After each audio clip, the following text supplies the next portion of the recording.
Hello. Where the fuck did I put that sheet?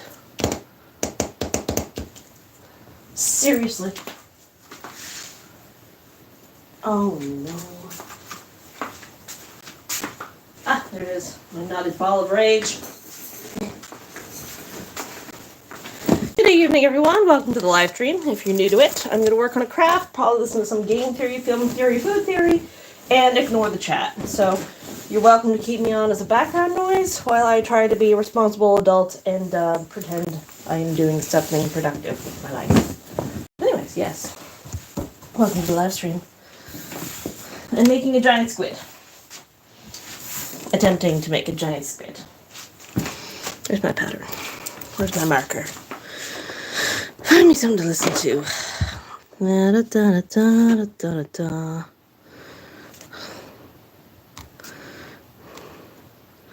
Let's see, food theory, film theory.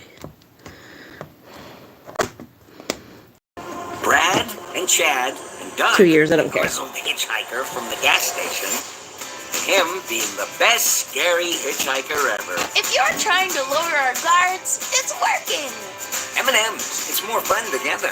This is really tough. So yeah, raspberry had to be blue almost by default. It was the last pick on the field, the one that didn't have any other strong associations. And well, yes, this is the most widely accepted reason historically for why blue raspberry has stuck around as long as it has. There's another more fundamental reason for the presence of blue raspberry that everyone tends to overlook. People didn't want to die. Believe it or not, originally most products artificially flavored with a raspberry tinge did try to mimic the appearance of raspberries themselves. Raspberry blow pops, raspberry gel Adventures, Laffy Taffy, even Now and Laters. All of them started as red, but later changed to a blue color. Why? Well, if you're old enough or you have yourself some older relatives, you might have heard the stories about red M&Ms not existing for a decade because people thought that they were poisonous. Yep, that is a real thing that happened, and it was because of a real public health panic over FD&C Red No. 2, aka Amaranth, an industrial food dye named after its resemblance to red flowers. Amaranth was cited as a potential cancer-causing agent in several scientific studies published in the 1970s, which led to massive bans of its use throughout the US. This public fear was actually so widespread that even foods that didn't use Red No. 2 like M&Ms stopped making red products altogether because they were worried that consumers would fear all red dyes. But since Amaranth is a little closer to reddish purple than bright red, products that were using Red No. 2 tended to be raspberry flavored. So when the FDA banned its use in the US, the Raz suddenly needed, literally, a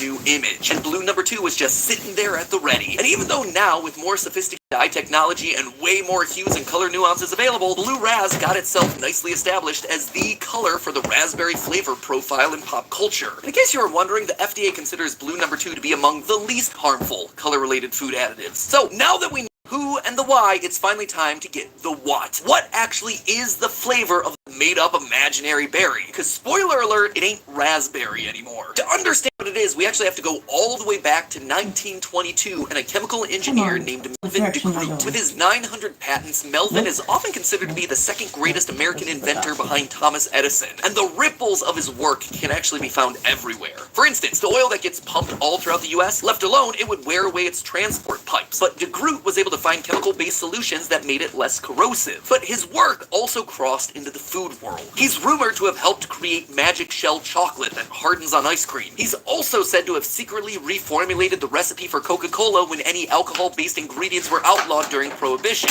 My Diet Coke addiction, thanks you, sir. But it's his observations coming from the early 1920s that has me talking about him today. As the story goes, Mel went to the circus and observed that pink lemonade would consistently outsell the natural pale yellow variety. He later proved that most people couldn't identify a soda as grape-flavored unless it was explicitly colored as purple. These were actually some of the first studies done on the relationship between color and flavor, and they showed that you could decouple flavor from natural color. Heck, you could decouple flavor from itself. Just say what people are tasting and they'll believe you. With a little bit of branding, you can make people believe that they're tasting anything. Enter the world of artificial flavors. If a human sense of taste is really so easy to control and manipulate, why not do that more regularly? In 1869, a German chemist named Konstantin Fahlberg accidentally discovered the sweet taste of saccharin while he was working in his lab. This then led to the creation of the first artificial sweetener. And from there, throughout the rest of the early 20th century, the use of artificial flavors and colorings started to become more widespread. One of the first and most notable developments was the creation of synthetic vanillin in 1874, which made what was historically an expensive and difficult to obtain flavor into something that anyone could afford and use. Something that we actually covered in a previous food theory. World War II also increased demand for artificial flavors as the war created shortages of all natural products. This was a trend that would continue after the war then as demand for processed and packaged foods grew. But it was in the 1950s and 60s when food companies began to invest heavily in research and development of new artificial flavors and colors, resulting in the creation of many of the ones that we know today. Grape, cherry, bubblegum, and yes, raspberry. So what then is the actual flavor of blue raspberry? Well, when you look at the breakdown, there are actually 4 key components. The first is ethyl maltol, which has a sweet caramel-like aroma and is commonly used in the food industry to enhance flavors. Next up is methyl anthranilate, which has a fruity grape-like or cherry-like aroma. Then it's isoamyl acetate, which has a fruity banana-like aroma, and then they finish it off with some malic acid, a natural acid that's found across many fruits, including raspberries, to give the candy a tart, acidic taste. And there you have your blue raspberry flavor with nary a raspberry in sight. So yeah, at the end of the day, blue raspberry, your favorite Sour Patch Kid flavor, has been a lie this entire time. There's no such berry, the color used to cause you cancer, so they made it blue, and the flavor is only what you think raspberries are supposed to taste like, which is apparently a mix of grapes, cherries, banana, and acid. Disillusioning? Yeah, maybe. Probably should have taken the red pill all along. As for me, I've always been more of a grape guy myself, and don't even get me started on the fact that grape doesn't taste like grape. Probably an episode for another day. But until that day comes, remember, it's all just a theory. A food theory. Bon appetit.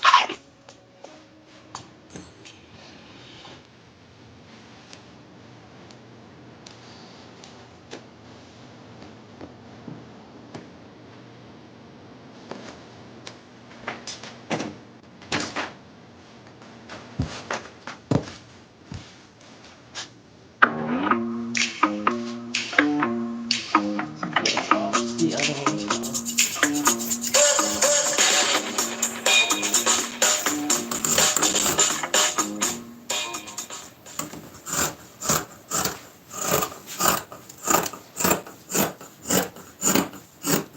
Probably know Vistaprint for business cards, because we've helped millions of businesses get the perfect cards at the perfect price. With premium finishes and thousands of designs, we make it easy to print your style. At Vistaprint, if you need it, we print it. Print it all at Vistaprint.ca.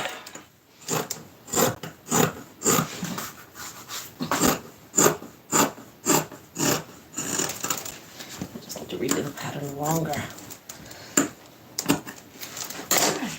How bad is it? 2023 now, and with the Theorist Wheel of Channels finally complete, I think it's time for a rebrand. I really want these channels to go back to their roots, you know, like really back to the basics. No, I don't just mean going back to 2011. I mean we're going all the way back to before the dawn of color. We are going black and white here, people. Yeah, just differentiate all the channels in shades of gray. That won't be confusing at all. You know what? Circles, they're outdated. They're not hip and fresh. Nowadays, those Gen Zers, those Zoomers, they want them triangles, baby. 4 quadrants, 3 sides. We're making this thing into the Theorist Triforce. The Theory Force. So that way, subliminally, you're reminded of some of your favorite old retro gaming franchises, but for a new modern age. And then to really hammer home what we're doing here, we need the word theory to be big, front and center. Bigger. Even bigger. You're huge. Make it huge.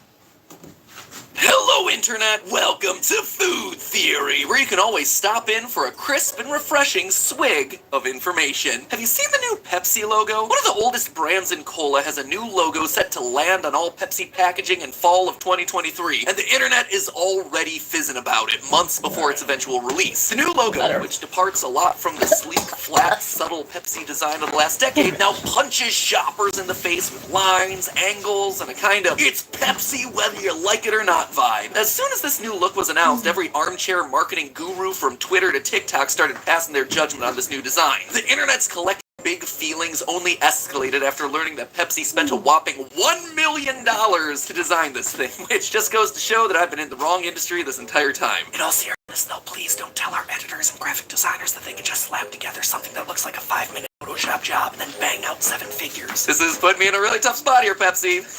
But to that point, the internet already has plenty of bones to pick with this new logo, which at first glance strikes me as a little bit weird. All these angles in the font, the design of the P makes it look like Depsy, some sort of sad store brand cola. Then there's the lettering size, which feels slightly big for where it's placed. The color scheme that makes you want to schedule your next eye exam. There's a lot going on here. And even though this new logo looks nothing like the previous one, at the same time there's something familiar about it. If you're a soda aficionado like I am, or you're tuning in to the over 65 demographic, shout out to you 3% of our audience, you probably noticed that this new rebrand is just Pepsi's logo from 1962, just with an extra strange font in the middle. So all of this has led to the collective question, what's going on with this thing? Why would Pepsi create a worse version of their own 60-year-old logo? When I first saw it, I thought, well, I guess we just chalk this one up to another huge corporation flushing a bunch of money down the drain. But after doing some digging, it turns out that I couldn't be more wrong. Yep, I'm here to tell you that Pepsi is actually laughing all the way to the bank with this one. This logo is like the 4D chess of the fizzy beverage world. If you hate this new Pepsi logo, watch this episode and I pretty much guarantee that by the end, you're gonna like it.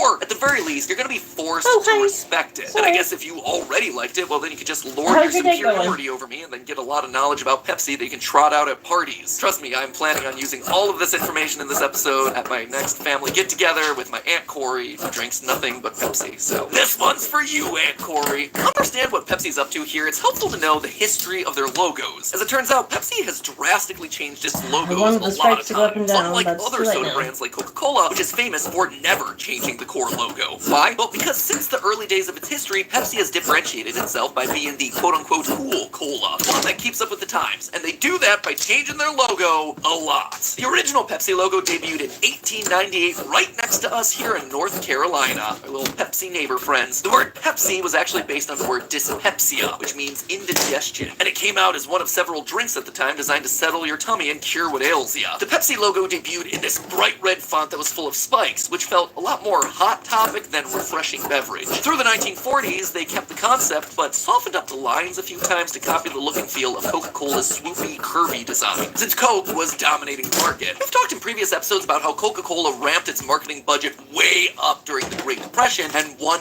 big as a result of it. So at this point in its history, Pepsi wasn't ready to become the cool cola, it was just trying to survive for a couple decades by riding Coke's coattails. That all changed in 1950 when Pepsi decided to step out of Coke's shadow by rebranding itself based on the cool, hip word of the moment, patriotism. That's right, following the Allies' victory in World War II, there was this huge surge of Go USA sentiment, which Pepsi then took advantage of in the most American way possible by exploiting it for marketing. Pepsi slapped their logo, which would go from cursive to block letters, right in the middle of a red, white, and blue globe, implying that America was the global winner and that winners drink Pepsi. They marketed themselves throughout the 1950s and 60s as the drink for those who think young, thereby differentiating themselves from your dad's Coca-Cola. Because this is the brand new era of rock and roll, baby. You got the Beatles, you got Elvis. They are comfortable with those hips a-shaking. This then is the angle that they stuck with for the rest of the brand's history. You can even see Britney Spears echoing the same line in her 2002 Pepsi Super Bowl commercial. When the counterculture movements got started in the early 60s, Pepsi updated their logo again and came out with a new marketing slogan, Pepsi Generation. All about the new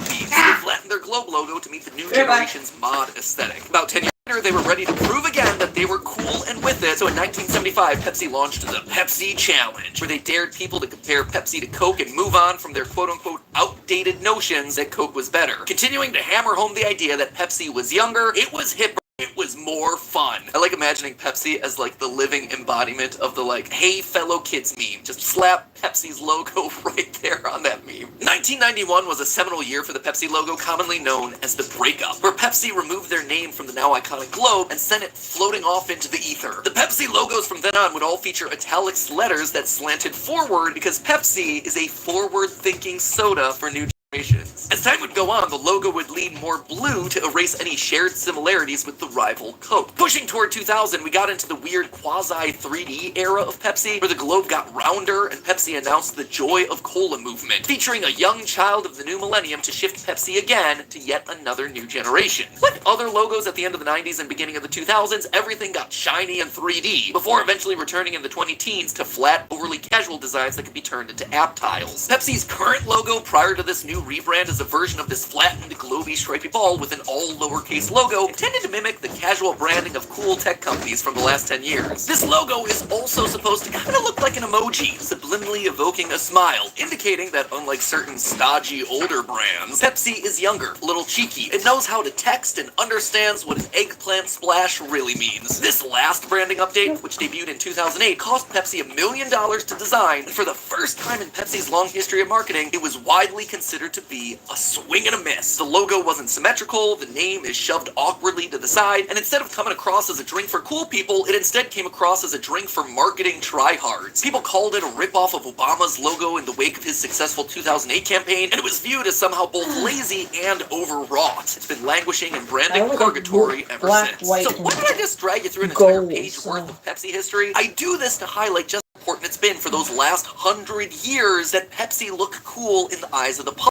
And to show you that the last attempt they made at this in 2008 was a huge miss compared to the 9 years of success that came before. The weight of Pepsi's history as the cool cola, combined with the pressure to win big this time around, creates a unique pressure cooker moment for Pepsi right now. And it's all come to a head with this, the biggest rebrand they've done in the last 40 years. So let's just go back and look at what started this whole discussion in the first place. This new logo. One of the world's biggest brands with practically all the money in the universe came up with a logo that just looks like it's the 1950s all over again. So has the new generation cola brand just given up and gone back to its roots? The answer is a resounding no.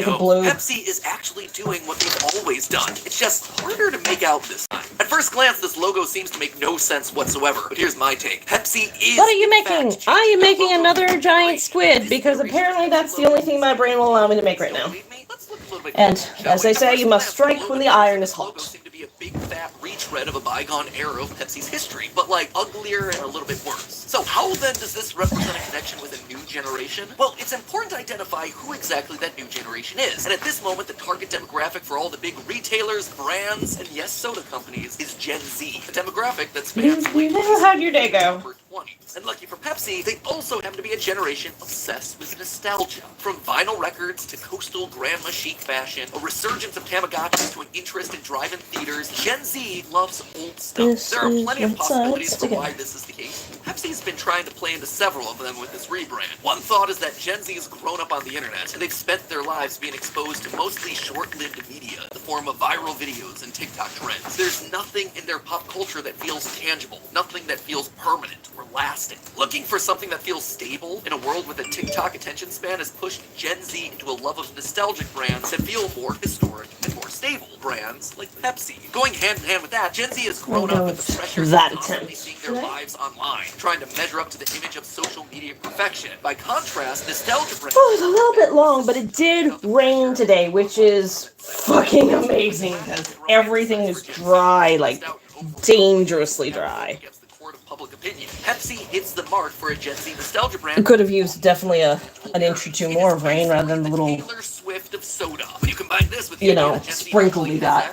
We'll take anything we can at this moment. Market to Spotify's retro playlist recommendations. You see how this generation is best positioned to love and appreciate brands that embrace the retro analog side. TLDR, by did you work today? Actually appealing directly to the new soda drinkers of today. And this connection even goes a level deeper. While Gen Z certainly loves nostalgia, embrace the values of those older eras. This generation wants to right the wrongs of the past, to promote more ethical standards on everything from race to mental health, and yes, even food. Up-and-coming consumers are outspokenly against food additives, processed foods, as well as the big S word, sugar. While Gen Z doesn't care as much about fat and cholesterol as previous generations, 30% of Gen Z claims to avoid sugar completely. How the heck is a soda company full of sugar and sweeteners supposed to come across as acceptable to that kind of consumer? Well, it's easy if you know anything about subliminal messaging. And you can bet that Pepsi's marketing team knows a lot. Pepsi's always had a lot of symbolism in their logo, but did you know the colors they use subliminally convey emotions? It's not something underhanded or unusual in and of itself. Most brands choose a color that represents them based on how they want you to feel about them. Even our logo for Food Theory. It's yellow because we wanted it to convey a happy, lighthearted perspective on food, and we wanted it to fit in with the other yellow logos on YouTube to help people accept it as part of the food community. For Pepsi, its colors represent its emotional value. The blue is meant to symbolize the refreshment of Pepsi, its thirst quenching. The red is meant to symbolize Pepsi as an exciting, even sporty drink. And the white in the logo was always meant to represent the drink's sugary sweetness. But now, all of this is surrounded by black.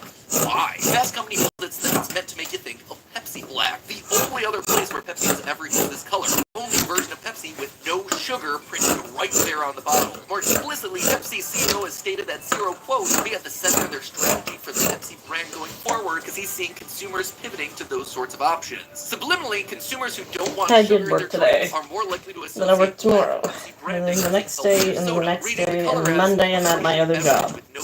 And then I have 2 days off. And then back to work again.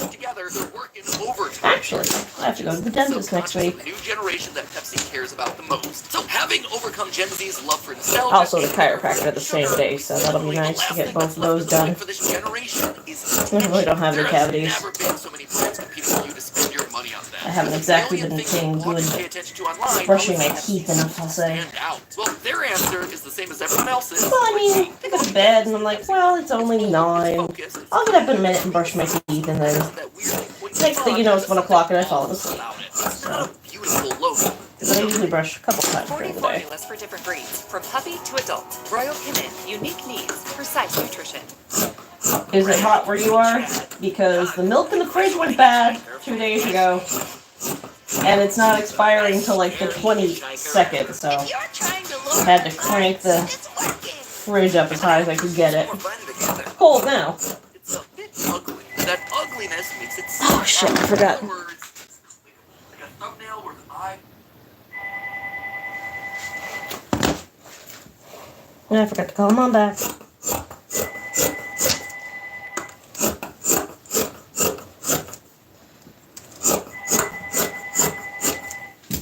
Maybe I'll just get this cut out today.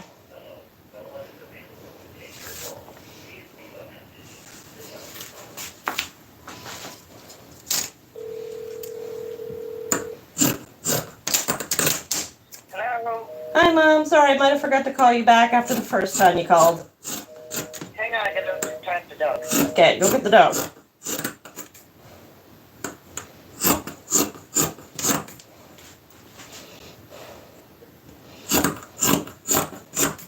What's going on? Not a whole lot. Trying to cut up one of the giant squid. At least get that done tonight. I'm gonna get the third of this. I don't need it for a while, so I gotta work on these guys first.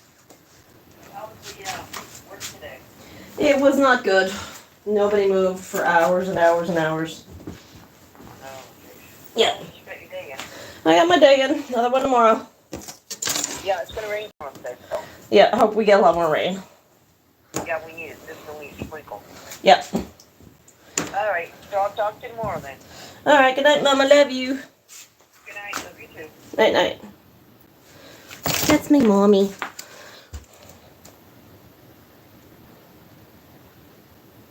Ooh, putting floors down sounds exciting. Quick floors or hardwood or vinyl? Tile? Question mark.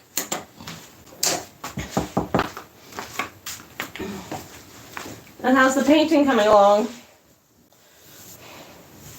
Walls or artwork, I should ask.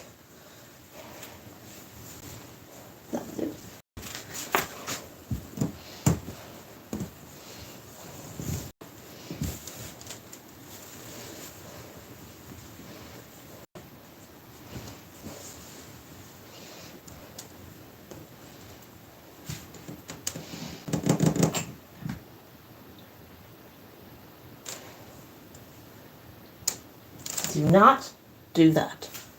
Do not do that. Just cut it normally. Don't overthink it. Don't overdo it. Don't need extra work for my to-do pile.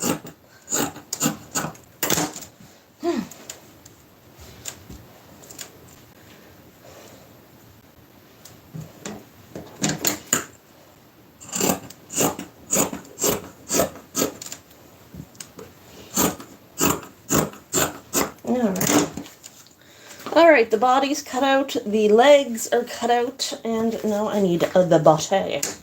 The boutte.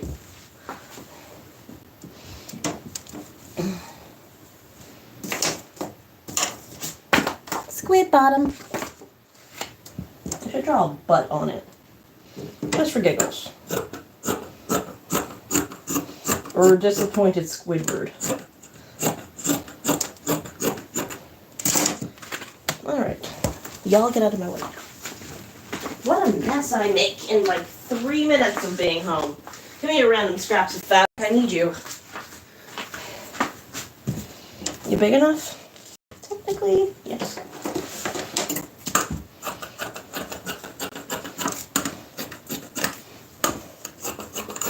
There we go.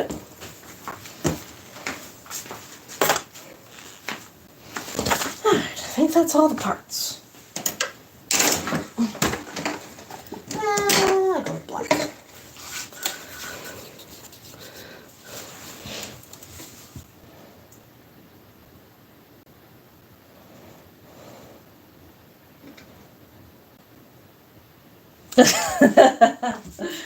Oh, yeah, whatchamacallit. If you're having trouble with the painting, like the reaching part, use a broom handle. You should be able to screw the, like the roller onto the end of the broom handle because it's got a, let me show you.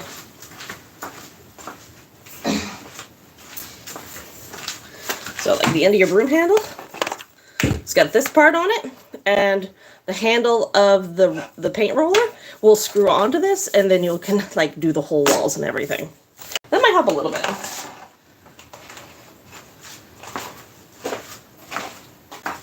Also, it's a pain in the ass, but like taping works great too. It takes forever, but you can just kind of roll it on after.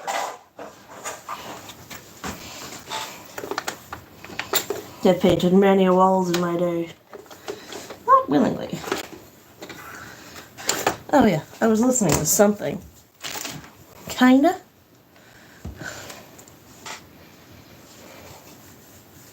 We'll just go back to Pepsi. Is a little bit too big, or a brand with a really garish color that tries to capture your attention. The new Pepsi logo is designed to stand out in a sea of images. One thing that I think Pepsi has realized through this branding initiative that a lot of other food and beverage companies haven't caught on to yet is that they're not competing with the same players they were 15 or even 10 years ago. It used to be that food and beverage brands only competed with each other. Pepsi competes with Coke. It's a classic rivalry. But now brands are competing on a whole other playing field. They're competing against creators. Don't believe me? Well, just take a look at the episode that I did on bread with Logan Paul. Just eating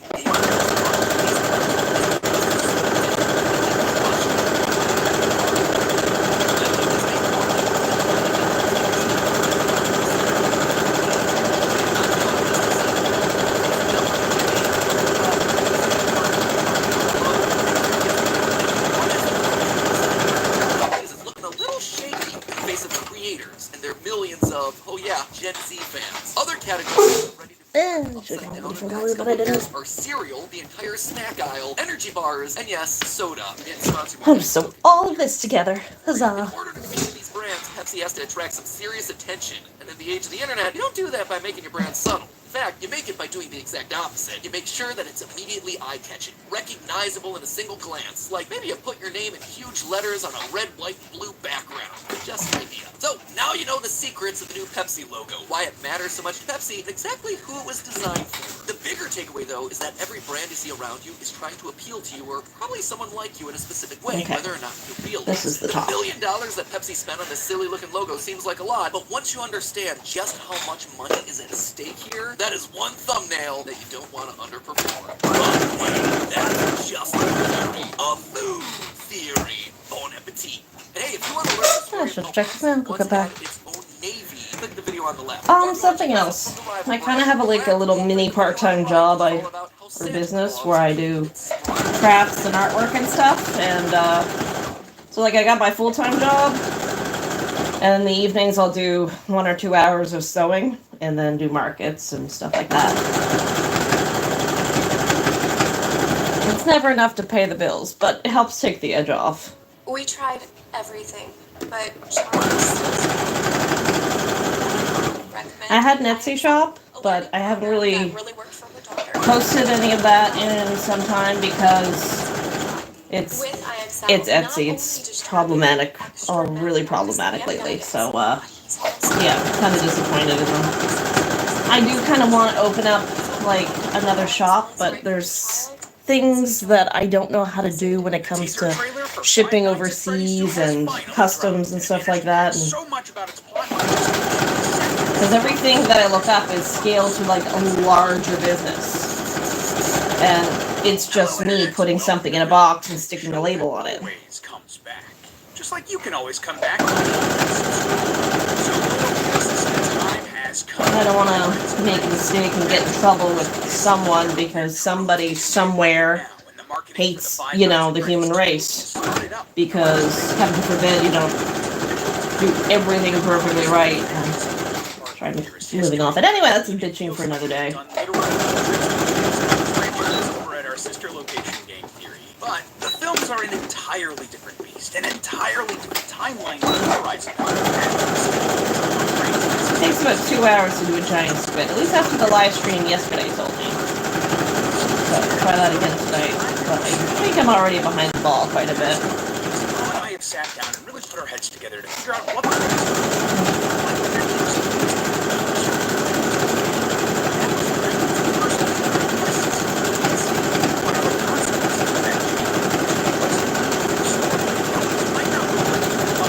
very rare to get fabric with straight patterns, so it's really nice to work with.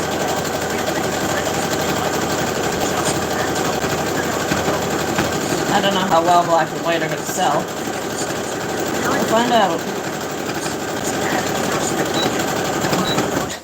And using the rules and laws of filmmaking in horror series like this, I believe I've solved where this movie is headed months before it's out. And not only that, but I think we can get a pretty good idea of where the inevitable FNAF movie is headed. My last sale on Etsy was of a Zeddy Bear, vintage. First things first, and let's make sure we're all on the same page after this first. Like the person who messaged me, she's like, yeah, this is my daughter's, because, our car got broken into and her teddy bear got stolen, along with other things. So I'm trying to cheer her up, so, can you, get the bear. I'm like, yeah, I can get the bear. And I thought, well, so I didn't put a tracking number on it, right? I've never lost a package going to Europe. So, sent it. But I didn't make any money off it because it cost me like an extra, like $15 just to ship it. So like, well, it didn't cost me anything. It only cost me $15. Somebody will be happy. So that's fine. I'll eat that $15. I'll get it back on the next one. Where are my tiny sisters? Here they are. And messaged me X for the bear was. I'm like, it's coming. She's like, you didn't put a tracking number on? I'm just like, no, the tracking number would have been an extra $50. No. It would have been an extra almost $50 for the tracking number alone. Fuck Canada Post. I wish I had something else I could choose. But I've never lost anything. Give it a couple of days, right? Instead of waiting, she contacts Etsy to get a refund for the item not sent. And I said, I told you it was going to be there. 2 days later, she messaged me saying the bear arrived. I'm like, okay, well, the bear arrived, so fucking pay me for the bear. And she never replied. So I messaged Etsy, I'm like, here, look at this conversation where she literally says that she acquired the object in question. Give me my fucking money back. And Etsy's like, well, you'll have to work that out with her. I'm like, why would I work it out with her when you didn't work it out with me and took my money to start with? You're not just gonna take her money back, my money back from her and give it to me like you should, because that's what you fucking did to me. So that was my last sale on Etsy. And I'm not going back. Like, they just don't care at all. Oh, shit. About their artists, their creators, the people trying to sell on there. And if they don't want to take care of the people making them money, then the people making them money are not going to make them money. Like, it only gets to a point where, like, yeah, Etsy might be the biggest, but if it doesn't work, no one is going to use it. Like, why would I spend my time and money on Etsy when I cannot be guaranteed safety in business? That, and where I ship to Europe, they want a business number and for taxes. And because my small business is still under 30,000, I don't have a business number. And I don't want to get one until I get to my 30,000 minimum. So, fuck that guy.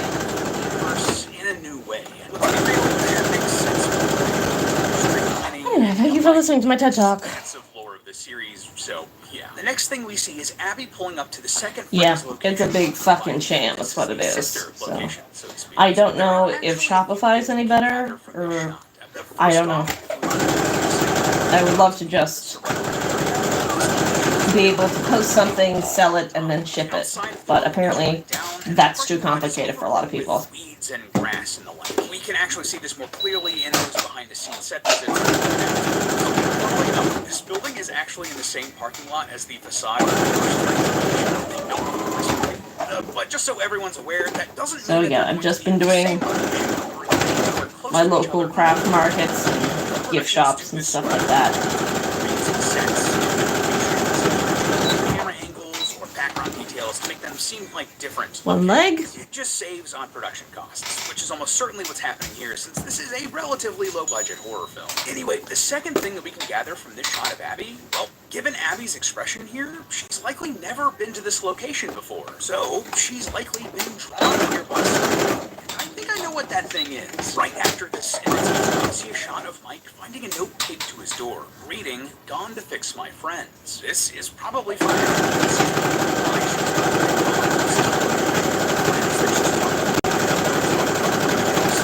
So for 2 hours. If I can't get this done in 2 hours, I'll finish it another night. The last movie in a tells us that they're still in contact with Abby and that something has gone wrong since the last movie. You know, that's a lot of things.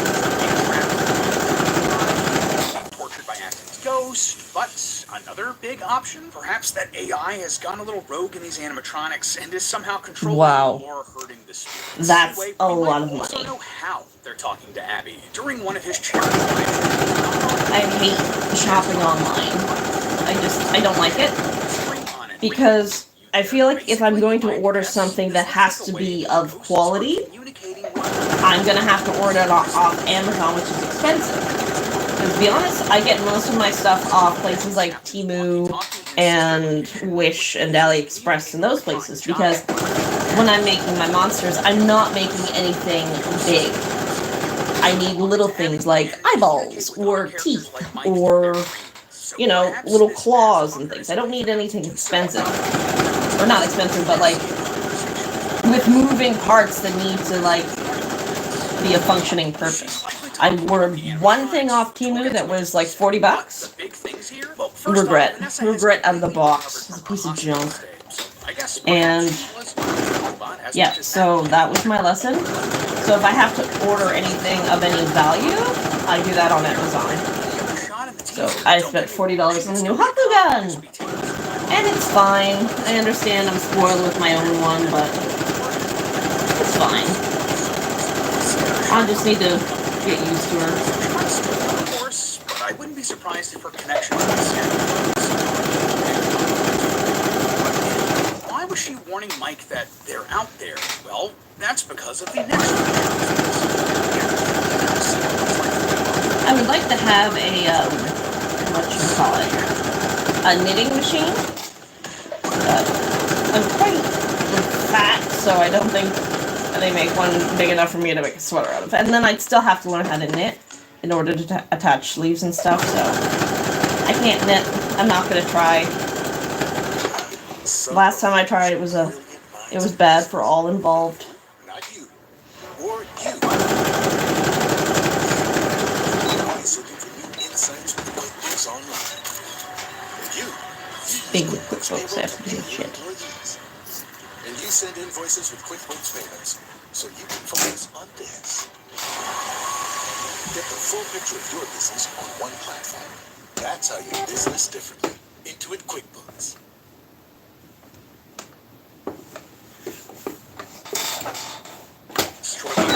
there are a couple of other shots of Toy Bonnie looking up as if he's about to attack someone, and then a shot of a couple cowering in fear inside of a living room. These two shots are back-to-back, and though trailer editing doesn't mean that they're 100% connected, I'd be shocked if they weren't. Big picture here, though, is that Toy Bonnie and I've never actually seen the Five Nights at Freddy's movie. I kind of want to, though, but... Oh, you're not a good pair, are you? See, the animatronics going out and about isn't really a thing that we ever see in the game series. The closest thing I can think of is in Sister Location when Leonard leaves the Sister Location wearing Michael as a skin suit. But that's not nearly the same as the animatronics, just like straight up roaming the streets like we see here. This is extra strange too, because it's established in the series. This would be pretty difficult for them. Glamrock Freddy from Security... It's the time zone you're in. Animatronics leave the Pizzaplex. It is 9:20 here. Some endings have Freddy using a car battery to stay active because of this. And it's not just the security breach animatronics either. But in the week before novel, a story set in the week before the FNAF 1 video game, one of the main goals of the original animatronics is to be able to leave the pizzeria. To do this, they overcharge themselves so they don't need to charge themselves again, at least for a while. These toy animatronics may need to recharge at some point, giving our heroes a ticking clock that they can outlast as the animatronics slowly have to power down, perhaps over a series of days. So basically, they'd have to survive 5 nights at Freddy's, or rather, 5 nights outside of Freddy's. Of course, this scene with Toy Bonnie isn't the only scene throughout the teaser with the animatronics outside of the pizzeria. But later on, we see a man played by classic in a closet window in a school. He sees Toy Chica on the other side before she pulls him through the window, presumably to his death. We also see her feet in a room similar to this, but likely flight before suits or for the after she hospital? pulled this man into the room, as well as I'm a gonna shot need of an Toy explanation Chica of that some one. sort of garage with her hands. There's also shots of Mangle breaking in through a window in a Flight house. suits. Another What one kind of of Mangle flying crashing suit into a car for a hospital? What kind of hospital do they do? Zero gravity? Operation? It looks like that last Space? scene probably also takes place in this school. And another shot sees another new character, a blonde girl, looking up and screaming. Given the angle of this shot, this is likely from Mangle's point of view. I wouldn't be surprised if it's immediately connected with the shot of Mangle If I were to guess, this is likely a scene similar to the first movie where a bunch of animatronics are. I wouldn't be surprised if these characters go to school with Abby and are bullies or something similarly unlikable. We also see another shot of Mike.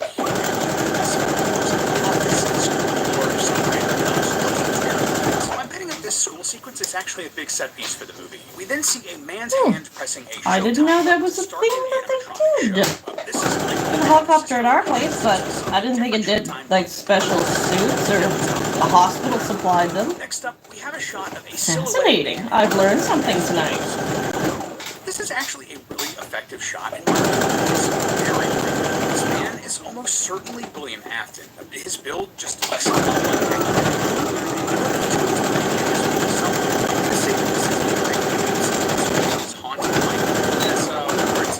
his ghost haunting himself. Also worth noting that there are 6 doors. How many helicopters are your hospital? We only got the one that looks like... Well, we do have search and rescue, but they don't, they just kind of like drop off what they find. Be explored later in the series. Actually, while we're on the subject, I gotta say, I think it's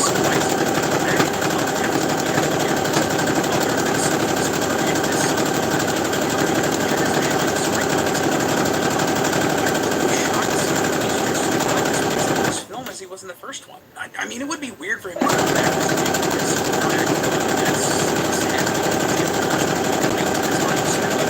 in this second movie. In my opinion, would be better spent setting him up as a larger villain. Hi, Sylvia. How are you tonight? I digress. Did you have a survivable day out there?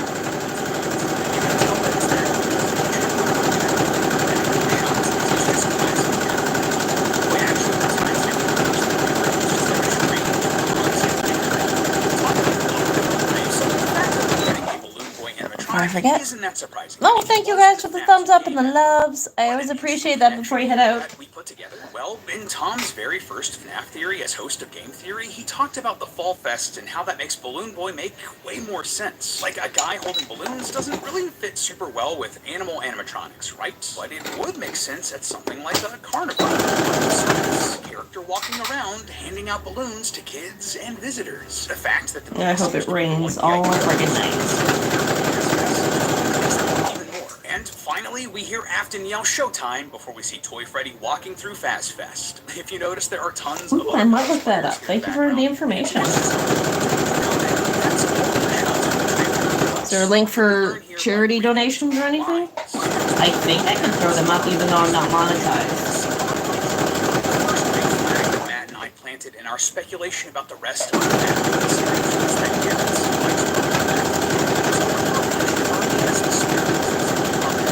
Remember, the puppet was an animatronic introduced in Actually, I need FNAF 2, to so again, it was make something to donate soon.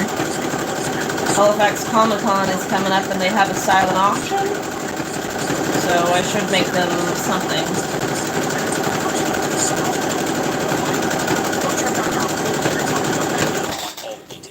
Maybe I'll make a giant squid. I seem to be in the mood.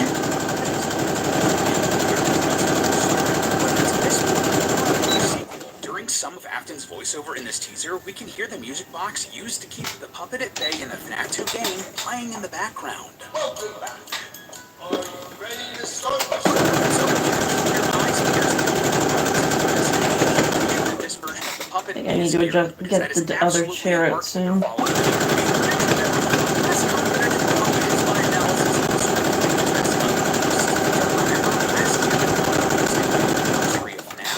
It is currently 19 degrees in the basement, so it's nice and refreshing.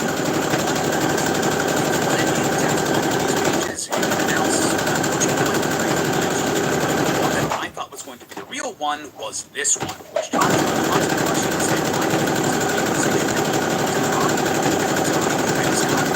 I think if my sewing machine went faster, I could cut a lot of my time out.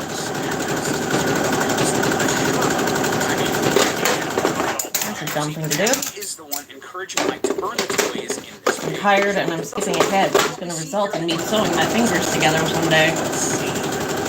So, what does that mean for the pages? Well, if this one isn't correct, then I think the fourth page is. This one is from the cold open of the movie, describing a man taking his children into what we believe to be pizzerias and into a secret room underneath its carousel. This page is an entirely realistic option. Oh, it actually that's came down to nice. this one and the plushy burning page, but the reason I didn't go with it originally especially with how the FNAF movie Is it just for kids, or do you make it for, like, adults, too? I suppose, yeah, you would have to. So we just need help throwing. Question, who is this guy? This man leading these kids into something. It's obvious it's from the after, and that this is some sort of lives of these kids. We don't see Vanessa here in this flashback, so I don't think There we go. this is after. So, who is it? Well, I believe that it's the I person should. who's taken I over know I Fast should. Fast. I've used them before because I learned to sew from Kim, and she's a friggin' master seamstress. She's from Vietnam, and she taught me to sew when I was knee-high to fly. She worked at Honda, which was a local company that did like vests and hats and stuff like that. We take my mom's sewing machine over when we went to visit, and we'd be in the basement talking, and I'd be trying to put these little tiny vests together, and I get so incredibly frustrated, I just throw it across the room. I was only about 7. She'd laugh, and I'd sit there for a minute, and then get up and go pick it up and start picking the stitches to try and do it again.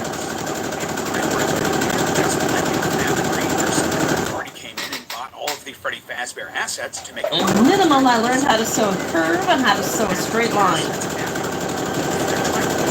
The rest, you just kind of wing, I guess. As an aside, this could also explain why Abby feels like she needs to go help her friends. If a new group or company has come in and bought up all of the Freddy Is that the Fazbear sewing assets, machine you bought through your company? The $1,000 one and industrial one for yourself?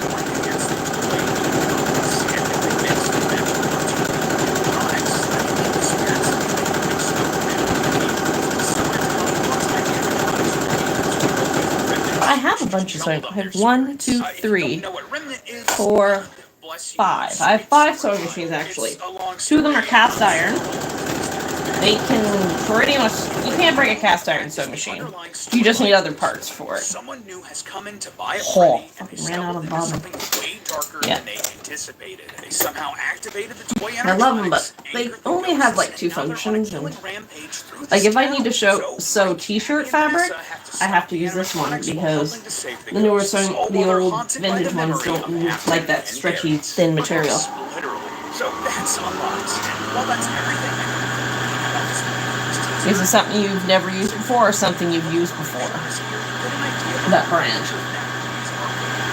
See, the very facts that we see animatronics out and about in neighborhoods, carnivals, and schools in this movie means that the franchise is following all the traditional sorts of films. With every single film needing to become bigger and better, and from one building to a larger neighborhood in the school schools. And that tells us a lot about the stories they're going to adapt for the third film. We've talked about this in previous FNAF movie theories. Come on, you about how a third motherfucker. FNAF There we movie go. likely isn't adapting FNAF 3 because it isn't as exciting a game to transfer to the big screen. Like, if they kept things super faithful, it would just be like Josh Hutcherson and William Afton hanging out in an old building for an hour and a half. It's not exactly riveting cinema. And after watching this teaser, I think Scott and the filmmakers have realized this too, because they already seem to be incorporating a lot of the more interesting details from the FNAF 3 game into this movie, with someone new coming in to restart Freddy's. Because they're already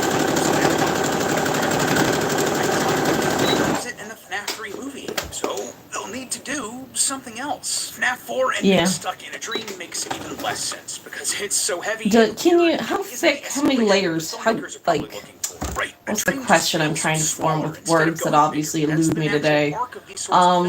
And why eventually we get movies like Jason X where they Can jump you the sew shark through so high leather they and ended up in pleather space. and, So, think that through. We went from not the like one maybe location in industrial leather, like shoe leather, but like leather purse or something? Once you actually look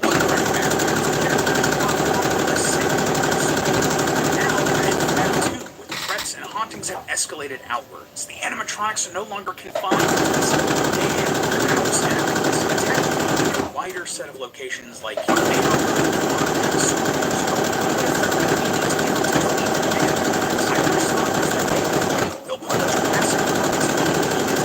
and then I thought, nah, that'd be kind of dumb. Like, what is Scott gonna do?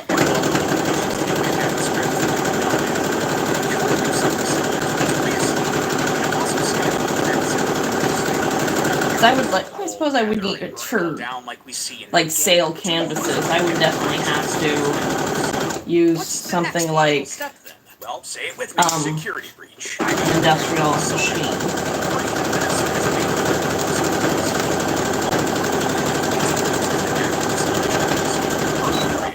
This would let us introduce another new slate of animatronic characters that fit the cast that we've established in these movies, and the bones of the security breach story would allow for closure for Mike, Abby, and Vanessa. They could end the story by burning everything down and releasing the spirits of the dead kids, all while moving on from the trauma experience themselves. I have a movie trilogy to hit all of the biggest and most recognizable parts of the FNAF game. You know, it cuts the end and then sews around it. Their projects like Help Wanted or the novels open for Embroidery, adaptation down the line should the movie franchise binding. be successful enough to continue. It all makes so much sense, and that's why I'm planting my flag here now. Five Nights at Freddy's is going to be it makes this.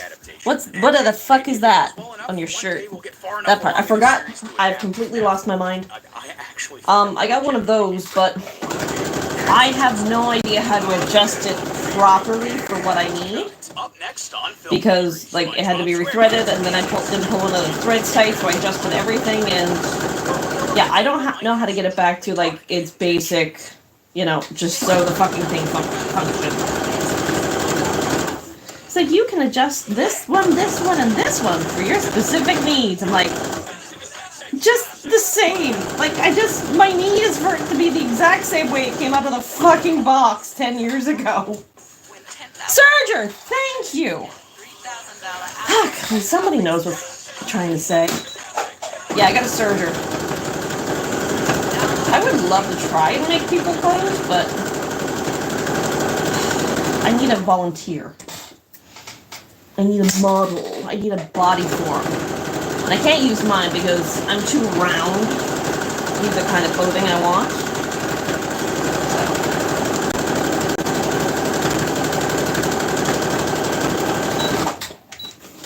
Oh my god, the last one. Okay, we're getting there. Oh, so's Christmas. Oh, and did Lo-Fi Girl retire? Mari or Mary? Yes, Mary, very good. Thank you, Mary. Mari. Yeah, so I think I saw something on TikTok that Lo-Fi Girl retired or is graduated. So, I'm not sure what's up with that. I mean, don't really lo-fi. I just kind of, like, I know of its existence.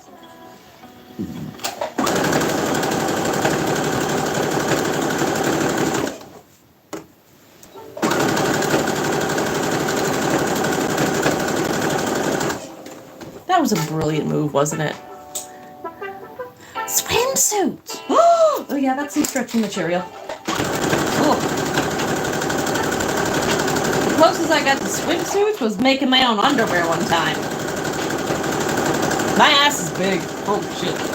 I wasn't using that stretching material, I was just using the regular cotton. Like, I made them! What the fuck? I will never do this again. Alright. I'll go there. Alright, time to get the body done. Oh, it was just off a little bit, but that's okay. Because as long as I don't look at it directly, it's not gonna fucking bother me, right? Right.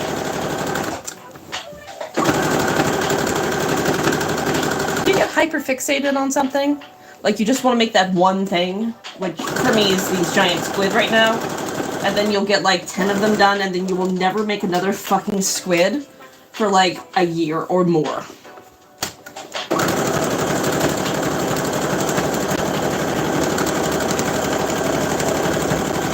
I think one time I got hyperfixated on making necklaces. And I made these tree pendants, these tree of life pendants. I made 50 of them in like 2 days. And I haven't made one since because I still got like 5 left. They didn't sell as fast as I was hoping they would. But, you know, I learned some things. Mostly that I suck at making jewelry. I have a funny story, but sick at the same time. Oh my. Like you were under the weather sicker. Naughty, naughty.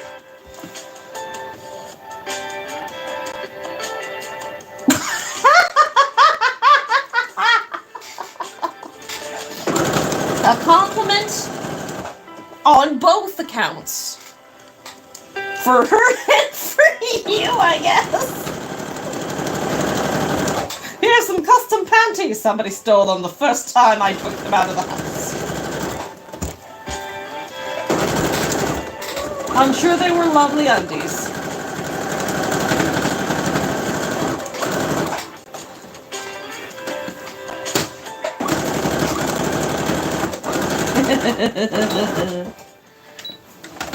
The pantaloons have been stolen.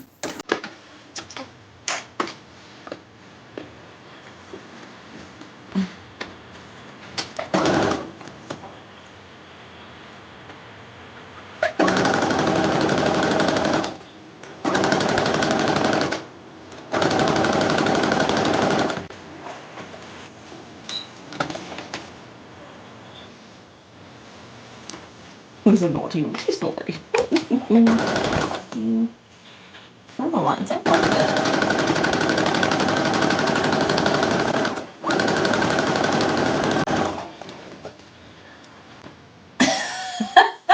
Wait, what felt amazing? The underwear you made her, or the fact that they were stolen? Or both? Did you replace them? Oh, my ears are ringing. Somebody's talking at me. Hopefully a good day.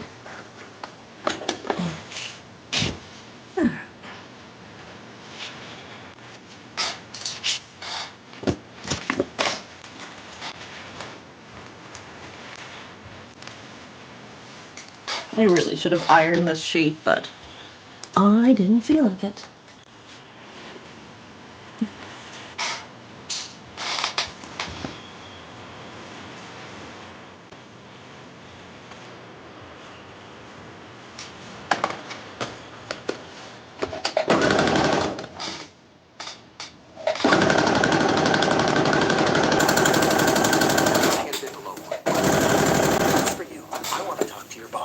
want you to get him on the phone and Triple H Christ isn't playing.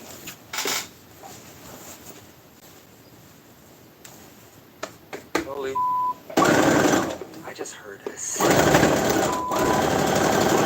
off grid. Your bosses don't know what you said. What? Oh, I'd actually like to watch the Deadpool movie again. And I'm gonna tell them all. Silence is nice. There we go. All right, let's see how badly this came out. You'll fit right in. That was close.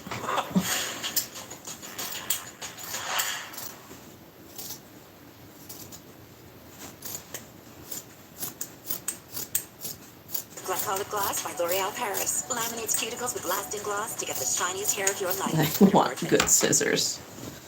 I should put my Amazon wish list up in the comments. Or the description rather than my non-existent Etsy shop. It'd make more sense, that's for sure. It's just gonna be sewing scissors. Brand new sewing scissors. Brand new sewing scissors. The shiny beads! Brand new sewing scissors.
Oh, if it was just stripes, I could have gone green and done like a Beetlejuice themed one.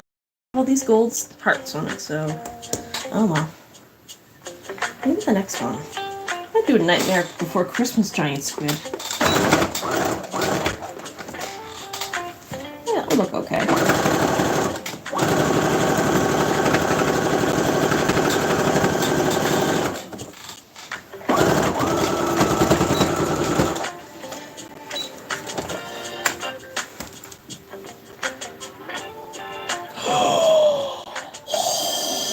Those are amazing scissors. Not for your fingers, but like in general, those sound amazing. I have these ones, which from my Uncle Buddy's, and they are like sewing scissors. They've got the measurements on them, but they're heavy as fuck. They do need to be oiled too, but these are, yeah. Like I'm desperate, but I'm not completely there yet. But I'm close. So close. Almost all my stripes sign up. What a lovely coincidence.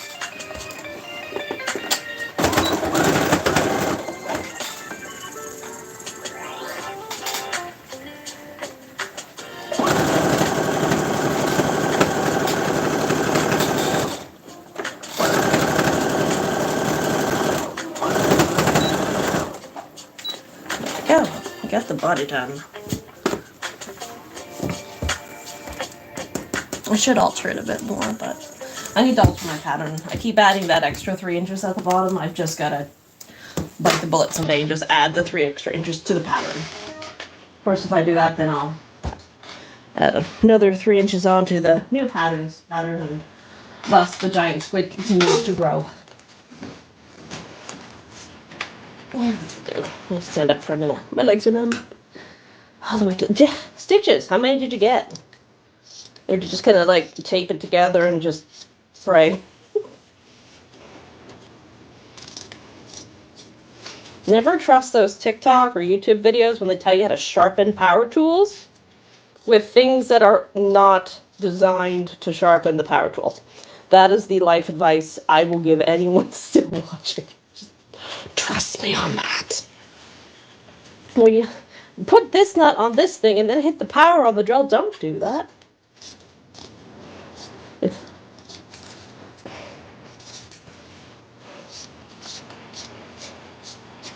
If they say do this with a chainsaw, it's a lie. Where is the brush?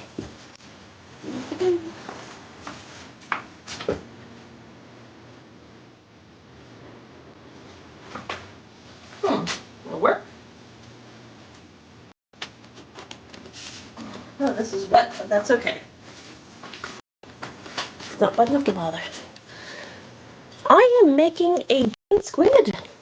Terry Berry, thank you for asking. It was 6 inside and 6 outside. Oh! I'm sorry for your loss of blood. Ha! No, thank you. Oh, you're stronger than me.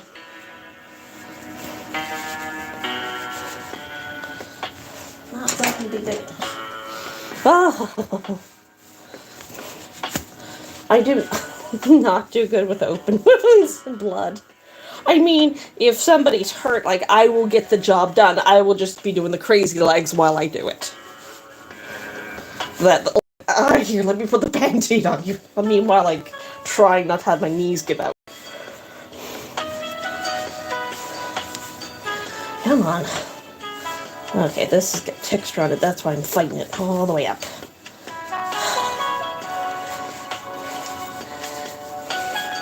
I'm making a squid. Making a giant squid. I posted in my post, the one I made yesterday, a picture of it on my mother's queen-size bed, if you want to see. This one is black and white with gold hearts.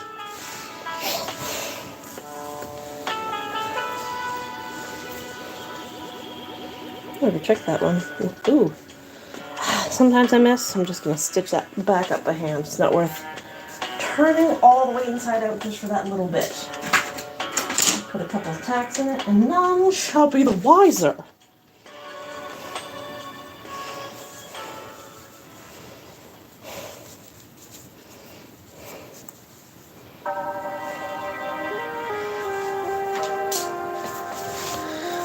YouTube must be having a hard time tonight. Yeah, the blood. I think in my line of work I'd be used to that by now, but nope, still not my favorite thing. You think with all the monsters I make, blood wouldn't bother me, but nope, still hate it. But I think it's like, because I know what I'm working with is fake blood, so there's a little bit of a difference.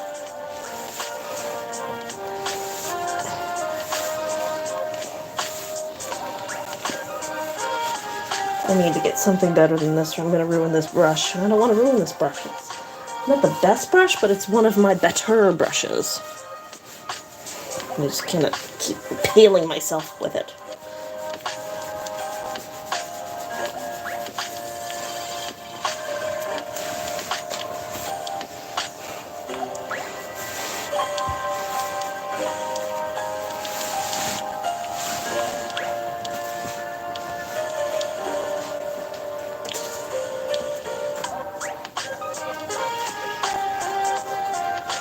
I should start writing my memoirs from work and life. It might not be too interesting, but I think they might make some people have a guffaw or giggle at them.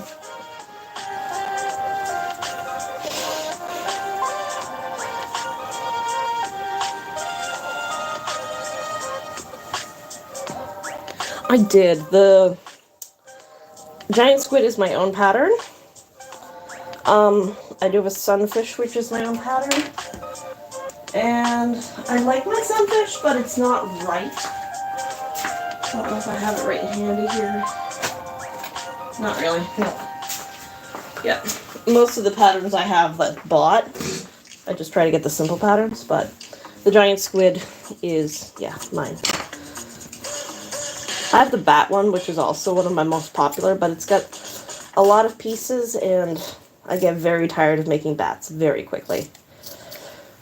But they are on my, I need to get these done before my next convention table oddities market visit in September. So I'm going to try and make at least one new thing a night, even if I'm working. And if I have days off, then I can be down here a little bit longer. Make a few extras.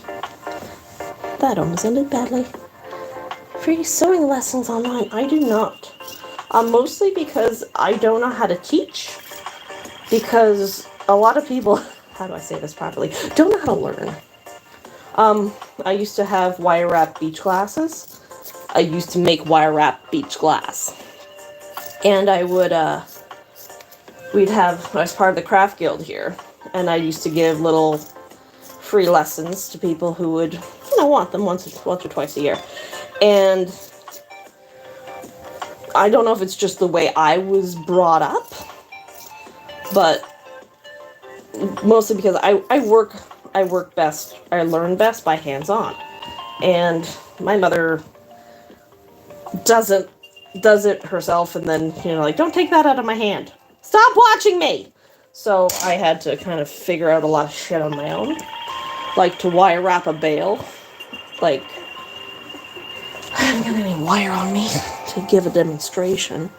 But so I'd be doing these classes, I'd be like, and you make the bale by doing this. And I'd make the little bale. And then they would just be twisting the wire like a twist tie. I'm like, that is nothing close to what I showed you. At all. Like, how did you come to the conclusion of what I did to what you did? Like, you hold it in your left hand, you twist it this way, you put the little thing on, and then you snap it off. And they were just, twisting. It's just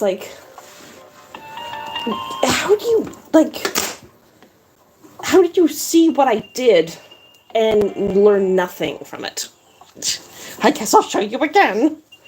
But, it's not, so then I had to teach some of them, how to learn, how to observe how things are done, so they can, figure it out and other things on themselves. You tell someone to, if you put a carrot down and you cut a vegetable, right? The tip of the blade never leaves the cutting board. And you'll say, dear, cut like this. And you keep your fingers away from it, right? And you'll give them all the same stuff, and they'll be like, ah, my thumb. They don't, a lot of people have a very hard time learning through observation.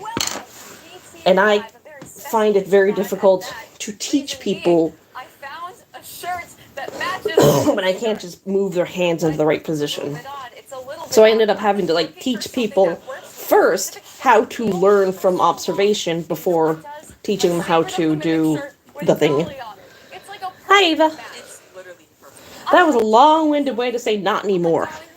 I could rock a cosplay with this. I might need to work on color matching the rest of everything that's going on, and getting a little hat here, and maybe some of the lipstick and other accessories as well. But this is a big step in the right I think the blue is a good choice. It's black and white, and the blue adds the punch, I think. Wow, 36 of you on here. Yeah, there must be something wrong with YouTube tonight. There must be nobody live streaming at all if you're wandering into my room. Yeah, I thought I saw some kind of teasing from Jason Blum himself on Twitter, but I didn't think that it was going to be yesterday. I don't know. So, Right, now I have to attach. We looked at the teaser trailer of this a few months ago. Now I need to attach all 10 of these to this giant squid body. It seemed a little bit fragmented, but what we got was that Abby was drawn into this other Freddy Fazbear. It's just easier to get hands on. And when I get a new job, it's been over 15 years since I did that. When I got a job, and they're like, we're going to show you what to do the first day, and the second day you're going to do it. I'm like, the fuck, no you're not.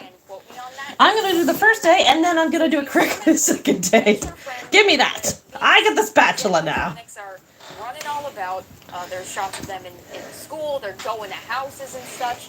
Oh my gosh, Vanessa's not in the hospital anymore. Yeah. So good for her. Confirmed. Good for her. Yeah. So she's out and about with Mike and Abby as well. So we have a general understanding of what FNAF 2 is going to be about, but this seems like this Yeah, I think the blue is a good choice. Which very satisfying. Thank you, Blumhouse. Angel number. Right? Angel numbers. Do you know what the 222 is? I don't. Okay, I don't either. Yeah. But I feel like there's some girl on TikTok right now who's like really into like numerology and that sort of thing.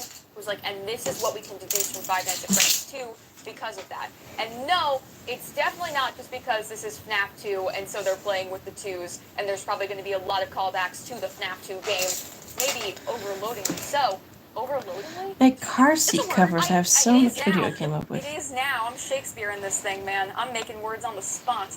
So simple pattern. My recommendation for making a simple pattern is to use wrapping paper.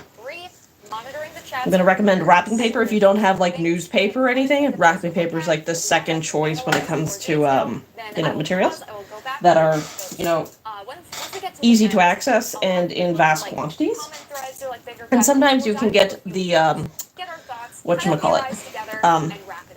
wrapping paper with the squares on the back, like the 1-inch squares, and those can really help make the pattern even on both sides and not wonky as you work on it. And just make section by section if needed. Five Nights at Freddy's 2 official trailer. Or if you get really into it, you just, if your fabric is stretchy, open your car doors, like for the back seat, if your back seat is one piece, and just stretch it out over your back seat. Take a bunch of safety pins and pin and the fabric to itself until it shapes the back seat of your car, for example. Take it off, leave the sewing pins in, and just take and sew along the lines of the safety pin. Turn it inside out, or right side out, and that should hopefully maybe kind of work. At least that's my head would be how it would work. I've never done that before, so. Because we know that the movie has some crossover with the games, some Easter eggs. Always go like Frenchie shopping, or Frenchie's is a second-hand store, so thrift shopping for like bulk fabric. Oh, bed sheets. Bed sheets are a good source of cheap fabric if you need something you don't really care like what it is or what color it is, or if it's just going to be your base pattern to make your pattern out of. Queen size sheets. Queen or king. Oh, thank you.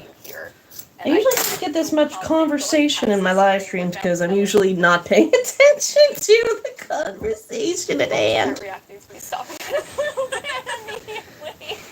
You know, they're enjoying it. That one person that forgot that we were watching a trailer because they were like, oh, this game looks very realistic. I do actually should make some car seat covers for the back of my car, but I'm not exactly sure how I would video that because it would just be me standing in front of the car, open doors, and then you lay it out, and it would just, the rest of the shot would just be my ass bending forward to reach inside the car to put the blanket down. Close enough.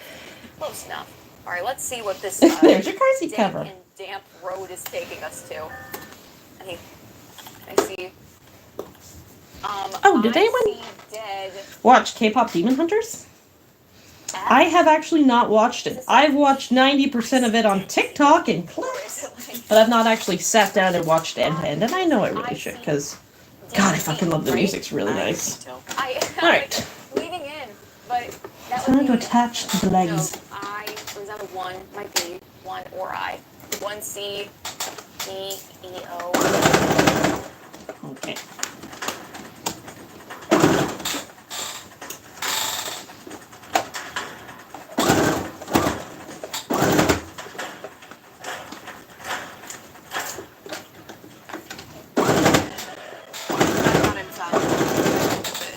Infallible 3-second face setting mist, transfer proof, and locks in makeup for 36 hours. My other advice for making like your chair or covers for your car, just fucking try it, and at the least you will learn how not to do it.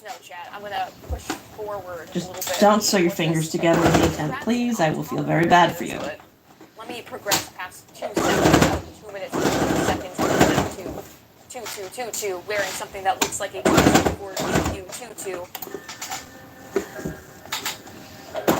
Oh, okay, we got some content creators on our hands. Look at these absolute vloggers. Is that a camera right there? All right, now we're talking. these are new characters? We new people? We have some gear and stuff on here. Oh, that looks like is that like a little Freddy logo back there? Maybe. This light pole slams. It looks like it's not really a part of the world. Do you get that sense too? Like it feels it feels less. Give me a minute, I can't exactly look at chat right now. The other rush and the ground here. Right? This feels like I don't know. Maybe that's why it looks so pretty. That's just my there we go. Alright. So, okay, let's Please see. continue. Alright. Yeah. That's okay. all those This guys. is That's the your turn. updated sign that we were talking So about. then- This is what Abby is looking at in the So teaser much easier to trailer, do it right? like So in this the first and add the one, last we one than had, it is to do Freddy it the other way, and waving then at the sign. yeah. Like here we got Freddy, Bonnie, Chica, more of that toy aesthetic as well with these designs. So very much FNAF 2, probably predecessor to the location that we saw previously. The stars are really fun. I imagine that there's probably another one popping out of here for that symmetry. Now 4 times. Can I see it? Can I see it? Yes, I can. Fuck off. There's an energy Okay. that happens in the GT Live studio when FNAF gets involved, and I'm just getting intoxicated with it. So, check it out. Like the little That's little better. animatronics almost made of like Come here. fire, kind of. There you are. Put like light through it. That's kind of fun. Wires popping out here. That's an interesting. Is this wires or vines? It might be vines based on what's happening here. Just kind of weaving its way through this presumably abandoned building, or someone who's just not stepping up to the task of maintenance and cleanup. Which, you know what, in the FNAF universe, either is possible. Could be both. So.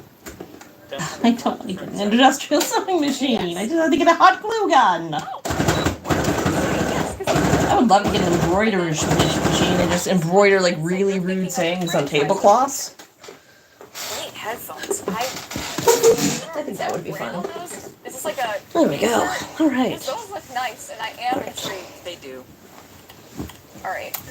Oh, she's looking quite fabulous. How long have I been doing this? 81 minutes! Well, there That's- you have it. Right. Whoa! Wait, 60 and 60 is 120, so we still got a little bit of time. Alright, inside out. Okay, the blue I think was a good choice. At least it looks good to me. That's not saying much. If you know my aesthetic. Okay. Ooh, it's kind of giving sandworm. Oh, I like it now. Yes. We're going to the first place, and then what we saw in Give the it a first movie sandworm was themed octopus. a following place. Okay, similar to the games. Cool and good. And keep going. That's location. This? Is there anything else out Okay. here? No, I think it's just the same. We're seeing a little bit more of that detailing here, This but has to be nothing cut really because it has to be cut because he's got a curve. Is there? Oh my God! They even got the little carousel too. Okay, I'm gonna be very pleased with these Easter eggs. I'm glad they have that. This is so creepy. All the little area. Oh gosh. Oh, weird. Nobody's been here for decades, except for all of the little puppet clones. Who, I don't know, it'd be funny and cool if they were working as like a joint security system of like all of them together or like a task force. Something I of think being a that bit would be fat, super you have an sick. extra stand when you have to lean This stuff against your shot stomach. is creepy. I Hmm, don't like very, it. very handy. Here for decades. Oh my God, their gear is impeccable. Balloon boy. Oh, okay. I'm getting excited. I'm getting excited, y'all. All right, I got the coordination going on, and I've got this coordination going on. I'm getting into it. This is like one beautiful. Dude, what is this? Probably an easy way to do this. I just don't know what it is. Oh, I they think made it looks great so so far. Thank you creepy. so much. I think it looks... I actually like it. Yeah, I think I like it too. No. No, okay. So I've said it on here before. I'm a Balloon Boy defender. I'm a pretty strong Balloon Boy defender. I think he gives me like Navi energy. Like, hi. Hello. Hi. Like, he's just hanging out, right? Like, that's a greeting, that's an introduction. He's trying to make conversation. Get it. Heard. Totally. With this aesthetic, Yeah. I understand a little bit more some of y'all's apprehensions. Okay? That's making a little more sense with me. That is so creepy. It Like, is so creepy. oh, just the... And his dental You have to make sure. Get this man some Crest. Where is the Crest? Some Sensodyne. Right? He's got the color palette going on. He's giving Colgate. Like, with all this going on. So, I don't know what... Ugh, this is really creepy. And just I appreciate the old-timey-wimey, not like old-timey-wimey, but more of that, like, retro home video feel that we're getting from this. So, camcorder situation, I like it. I like that vibe a lot. Okay. All right. It's giving a little Pirate's Cove. I'm trying to get more of that detailing here. What we're seeing. Could be a Foxy situation. But yeah, totally toppled. So, you know, this kind of aligns with, you know, Okay, I think there's all the pins I can put in there. Foxy in this game, right? Now, here's for the worst part of putting this bitch together. Appearance or disappearances in games. Okay, I can do this. You know, I need something almost here to keep it propped up. In such a way, so it's kind of cool to see like the toppled pirate ship followed immediately. Not by that. Not by that. Oh. Get out of here. No, stop. Yeah. I need more of that, please. Here, I'll even mute it because I'm worried about like that together. Where like Oh my god, I think I found my scissors! That's a really cool just choice to make, right? And wait, again, we're following more of the these are not the scissors, these are the other scissors. Of the games and like See, this will work. snap Oh, there's shiny things in here. So it's cool if you're like sticking to Fuck, everything in my place is random. and also, let's say it's not here. I'm just gonna make a statement. Go with me, alright? I don't think that the FNAF movies are necessarily like heavily intended for like an audience that is not into FNAF already, but for people who got into FNAF through the movie, that's a cool and subtle little way to say, hey, things are going to look a little bit different and you're going to see different characters, right? So cool touch. Cool touch. But keep it moving. Some little girl got murdered here, huh? Little girl got murdered here. Who do we think that is, Chad? Who do we think that is, Chad? Check it out. This on the floor. So creepy. All the dirt on it. Ugh. Yeah. Man. Okay. Crawled around on the ground. Wow. Okay. We're just allergic to life. First of all, I want 10. I was gonna say these Should kill me in 15 to 20 years. Like 10 Or maybe longer. 100%. So that's cute. The puppet. Do myself like that. I already have lumps on my lungs and my thyroid, so About the puppet plushie. Okay. I don't know. It's just. I gotta go for that X-ray, CT, MRI scan thing. True. I don't know. He's got some muscles on him. What is he lifting? He's like drinking protein shakes and shots. No, that's a good call out. He's really deprived. I'm giving the puppet a little bit too, but Freddy, it's bad. There's like biceps, triceps, diceps. Like it is aggressive. It is aggressive. Oh my god. For I him. cannot breathe tonight. He is definitely helpful when you're trying to move. These little stick figures, like this pattern on the wall is interesting. Thank you. I'm quite blessed. Here, some familiar imagery. Alright. Almost. Hopefully this will be the last bit of sewing I have to do on it, and the rest is just hand stitching. Hey, look at that. Tape? I'm like, okay. I do think I need to switch my needle sooner rather than later, but yet, here I don't. Popping out of the ordinary. Just looks old, withered, decrepit. Let's keep it moving. Oh, okay. Yep, yeah. Cool. Make a point of it. Thank you. They are not being subtle. No. Charlie stuff happening here. Not being subtle at all. Oh, well. Oh, wow, they're going in. Leaning in golly gee. Alright. Puppet reveal is gonna be big. I don't know if we're gonna see it in this trailer, but the music box is playing. Milo. Freddy, if dogs actually liked what's good for them, now they will. Pedigree pouch. Do you have any pets? Healthy as it is tasty for your dog.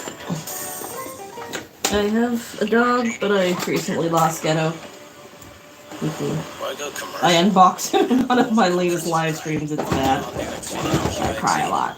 Discover great offers at But your local I thought other people will probably get their pets cremated, so I wanted someone to know kind of what you're going to be expecting. And so we got him done. That's horrific. And like, oh, Something's wrong. Something's. Oh, Oh, you fucking whore. Whew, I thought the thread came out. Why is this so bunchy? But like, you know, you don't. Ugh. It's so different. Wow, and I said this that is about so far the off. first Snap movie too, right? It is so different. That is so to see far these off. things I don't know if that's real gonna life look right. and When I pull it. scale. Alright. We're not finished, but we're pulling it. Let's see what we got. Just like a person. Have to see what this looks That's like. so It is on like, the think about the character designs and open everything, so side. it's, It is opposite you know, of the mini open games side. and all Okay. that jazz, but this is There's no point in me closing it up big. And if it's again, gonna tied have to be my taken Lord, apart. the So Secret of the Mimic, do this when right now. we found Jack's box, Come on. right? We're like, Ripping oh, out its guts. big. We had to Look at all its do guts. the prank situation. I'm fine. Why do you ask? I really appreciate Dog and 10 cats. things happening this year. I'm hoping that's a typo. And bolstering that, like, hey, these things are giant and scary, and like you're. Where are they? In your house at the same time? Whether it's at you know, MCM or here in these environments. Yeah. And you know this scary. This is the open. Way. So That is the I like the opposite. steps that both the game and the movie are taking with I this. think it'll be okay. This, see, it didn't sew all. I didn't sew it properly, so now I'm all bunched up on this side. I think I can hand stitch it though. If I hand stitch those two in, I think it'll be okay. Come on! Really? Teasing us. We don't get to see it? No! Oh, come Actually, on. no. At least I it's should be able what's on the ground. Is to that a photo? pin it down and do it. What's that? Oh, it's like a smaller, like jewelry box almost. I'm trying to see, is that a mirror? The image isn't really changing in there. But also, we've seen this, I feel like we've seen this floor before. I think we saw this in the teaser, right? Like this kind of spread out. But I recognize this pattern of the. I do not see what I'm doing, but I'm doing it anyway. Really give me something. Last frame. I'm desperate. I'm desperate, Chad. All right. No, nothing. Wow. Seems to be.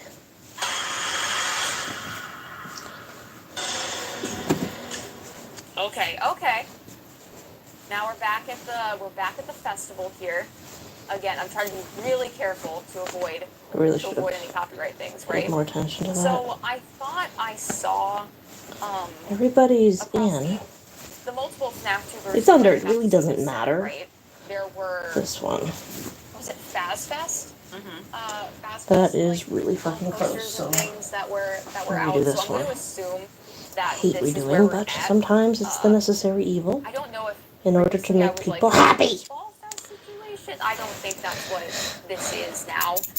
I think they're like still that motif is at play here. Oh. But it's different. Yeah, So this is what that can be being normal. hard, Hi friends. but Hello. sometimes it's for the best for them to be their own kitties, because like I've never had more than 2 cats, but we did. See, that's the thing. We had a couple of cats. The camp next to ours had kittens. Or no, let me rephrase it. The camp next to ours had 4 cats, and they didn't get them fixed. So 3 or 4 years later, there's like 50 cats running around. She's dressed nice. And like a couple of them have basically moved over to mom's camp. And she's like, I'm gonna keep these 3 and I will. I don't know. They will be my camp kitties. They've got tiny 3 outdoor camp kitties. So the first one she caught was Bigfoot. And Bigfoot by her name has the double paws, of course. So she brings him to home, gets her fixed, takes her back to camp. This place has got to be No problem. Just saying. There we go. Having this at like a pizza. So The next one she goes after is Ghetto, the one we just had to put down, won't judge. and catches him, brings him home, Pizza Hut. I mean, and I'm always game for that. fixes him, takes him back to camp. That's just Perfect. that's So my she's got interpretation. one more kitty Chat, that you she might wants think I'm to, wrong. Chat, I might think I'm wrong. you know, but keep. that's what this is. And his name was So, George. just saying. Just Was George. Story time. look at Mike. He's And, awesome, too. All cleaned So up. Okay. Mom puts George in the barn for the night because he can't eat and he's got to go to the vet to get fixed, right? So Okay, hold she on. gets up in the morning. George is not in the barn. He has escaped. He's like, where is that basket? And it's out to camp. So there's not exactly street lights or any Staring at lights. the ceiling. And it's like really early in the morning. She looks down and at her feet is this orange cat. Ah, there you are. She snatches him up, throws him in the cat carrier, off to the vet he goes. Something or just like So that day, I get home, you know. and But Mom's like, George is here. He's got fixed. He's in the spare room. what an interesting I'm like, all right, I'll go say hi. So I go into the spare room. I take a look at the cat, reflective. and I come out and I inform Mom, it's not George. Classic shot from She's like, yeah, that's George. Who else would it be? I said, well, not George. Fred in front of the original. Well, So the original ones were she coming out absolutely denied it for like an hour. in this movie. And kept checking on the cat and checking on the cat, who was just kind of in his crate, chilling with his diaper on. And after an hour, Mom comes out. She sits down. She's like, that's not George. She grabbed the wrong orange I cat. like what the She grabbed the wrong orange cat to be took a brief fixed. flash of it, So, these green lights. It kind of reminds me. these are a of bunch of stuffed animal stuffings. I de-stuffed, stuffed into a pillowcase, and washed the pillowcase. so. And I'm it's gonna use so them this. quick. So yeah, so we have the new George. So we're like, where the fuck is original George? So go to camp, find this cat. This cat is blind now. It's been in fights, it lost fights. So original George has got the literal shit kicked out of him for God knows how long. I mean, he's a Tom, he's in the woods, he's fighting, he's not a house cat. He's out there. So we had 2 vets at the time. We had one, and there was one over by the airport. So we call our vet, they don't have space for another cat at the moment. So we call the airport one, and he's like, yeah, I got space, bring him in, I'll take a look. So I took this orange Tom to the vet. I opened the crate. The cat stepped out, and the vet went, oh no. Then I went, well, that's not good. The vet wanted to put him down. That's how bad he was. When a male cat doesn't get fixed, and he gets to the age where, fuck, this is so lumpy, I hate it. Oh, it's gonna be fine. Where he starts to fight. His cheeks and his jowls will start to grow because cats scratch and bite. So he's gonna have more like fat on his face. I'm sorry. So his face was so swollen for so long that he had so much extra skin on his face, his bottom eyelids had turned under, and the fur was rubbing against his eyeballs. It's like, Yeah. this is so creepy And compared to the so others. And this anyway, so we were at the vet's, and like the back leg is infected to the bone, and he's just like the vet was like, maybe we should just let him go, but you know, sometimes, you know, they're not ready to go. So I'm like, well, what options are there? He's like, humdiddly hot. He's like, well, I can give you some medicine, get it to him come back in a month, here's the prescription, good fucking luck. I'm like, okay, so I take the cat and the prescription. Oh yes, we also had to bathe him twice a day in Epsom salt and water for his open wounds. And I'm not talking like a teaspoon of Epsom salt in water. I'm talking like half a bag of Epsom salt in water, like, you know, the shell outside of it quite a bit, is, burning. So, that we've seen. anyway, So, I get to the front of the vet, and I hand her the prescription from the vet, and she goes, "Okay, just a second." And she sticks her head out back and goes, "Is this right?" That's the high of a dose he was on. So I take him back home. We put him in the barn. It was summer, so it was pretty warm. But we had like a little heater out there for him, and we made him a nice soft bed. And we were just kind of preparing for the rest. Like if he goes, he goes. It's okay. Like we gave it, our best try. But we don't want him to suffer. So we started every day, twice a day. First thing in the morning, get up, go to the barn, pick this cat up, put him in a bucket of Epsom salt and water with his open wounds, and, kind of gently scrub him down. And not once did this cat hiss, scratch, or bite either me or Mom. That's how bad of a shape he was in, that he knew that what we were doing was helping.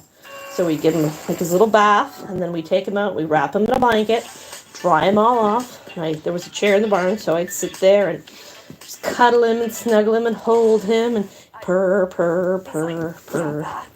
And then I get home from work at night, and we go out and do it again.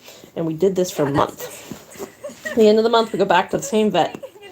And George, original, struts out of that crate like he is the cock of the walk. The vet looks at me, he's like, "I'm going to be honest. I didn't think you would make it." I'm like, "Good, because I didn't either."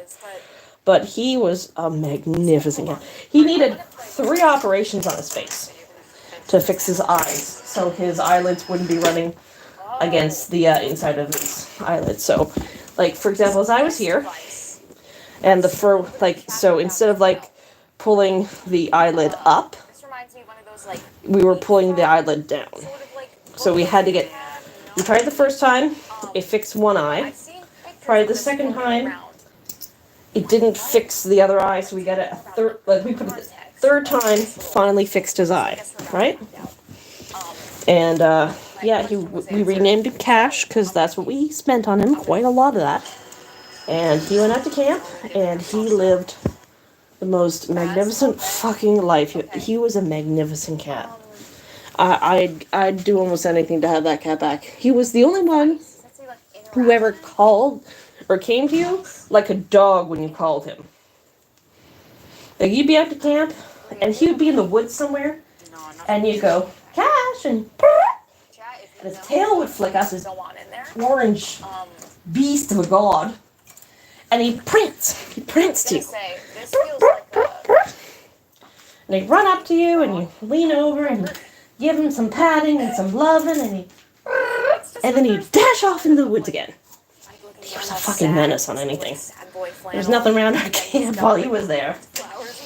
And every time he turned around, he had like a mouse or a rat, and he was like running under the camp with it. And we had him for, I think, 5 years. And he went to live with our Brian, because George, Cash, and Ghetto were not getting along. And so he went to live with Brian. Brian fucking loved him, spoiled him so rotten. And then one day, George didn't eat, or he didn't eat a lot. And then he stopped eating. And he wouldn't eat, no matter what we gave him. And we ended up taking him to the vet. And he was full of cancer. He was only 5. And against our better judgment, we had him operated on. And he survived the operation. But, the vet was absolutely fucking amazing. He's like, "I have no idea how this cat's alive." He basically opened up Cash and took out everything that he could take out with still a functioning animal. But it was like he was too far gone. And we had him home for a few weeks. And he stopped eating again. And then one day I get up and I just looked at him, and he just looked at me with those not the sad eyes, but those cat, slow blink eyes that, they love you. And I knew it was time, so Sorry, wires got crossed. we put him So I down was like, that day. But it wait, this was contradicts what I really said fucking earlier. hard. Oh, because what I said earlier was wrong. And then I put down ghetto last week or the week before Okay. and so yeah, the house is empty kind of now and it's kind of So she's quiet. getting the message Like I can that leave the back door open when I'm working, but I still, when I'll see it open, I get that rush of panic. Like, where's the cat? Oh, never mind. He's upstairs in a bag. He's not going to escape on me. But that's the life. I'll get another cat. Just not right now. I want to have a little bit of an empty house to kind of just get some stuff done. Maybe over the winter. We'll see about picking something up from the SPCA or the side of the road somewhere. Doesn't seem like that's happening here, buckaroos. I'm gonna pause for a second just because I know I've been going through and making little jokes and like trying to piece together. Okay, this is confirmation that the story. Oh my God, he's a beautiful cat. But I'm gonna throw it over to you, Bree. Like magnificent beast is probably the only description I could give of him. Ding! Corrected it. Sorry. You're good. So I am not good. So a couple things that chat called out. So My neighbor's cat. Well, not my neighbor. A couple of houses over, actually. They've got a little female. And she's been kind of like roaming around for the last year or so. So she's like an indoor-outdoor cat. So she comes over once in a while. And they're paranormal investigators. And they, yeah, she's gotten friendly with me. So she sees me, she'll come over and I'll get her some treats. And hang around and then head back or off to hunt or do whatever she does. But I couldn't let her in the house, obviously. And now, because Ghetto's no longer here, like I could just leave the back door open. She could just come in and, you know, have a seat and watch TV with me someday. That'd be lovely to have a little kitty company. I don't know her name, so I call her Little Miss Gray. Okay, thank you for giving me confirmation on that, chat. Y'all are fantastic. Yes. But yeah, losing pets fucking sucks. How long have I been doing this? You know how it is. 106 minutes, so something else that people I might get this done in my 2-hour time limit, but probably not. Also looks like a ball pit. Oh, okay. Hold on.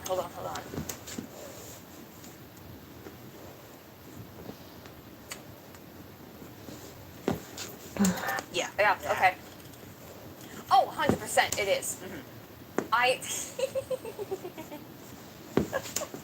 To me, this is like the ideal decor for a fishbowl. No, it really is. Right? Like, you could sub out the balls in the ball pit for like the little pebbles that are like the base of the bowl base. You know what I mean? Yeah. That. Alright. Like shipwreck situation. One more eyeball, and we'll be done. They're survivors, or they're just like exploring the realm. They're reclaiming their terrain. I don't know. I just think someone should make a fishbowl out of this. But 100%, y'all. Sea inspired, Pirate Cove inspired, pit 110%. Yes. Yes. And then shout out to Tula Rula in the chat. Tula Rula. They said Vanessa is not wearing pajamas in the bed scene. She is not. Let me see. Is it stuck? Well, not anymore. Broken. Police security uniform and anything either, right? How's your dog doing? Or how's the dog? Is it your dog or your mom's dog? I don't think this is the same as what we're seeing. We have Ivy, and she is, Mike is talking. Yep. Oh, you fucking it's different. So, let me see. She's a rescue from South Carolina, so she never really adjusted to the Canadian weather. It's either too hot or too freezing.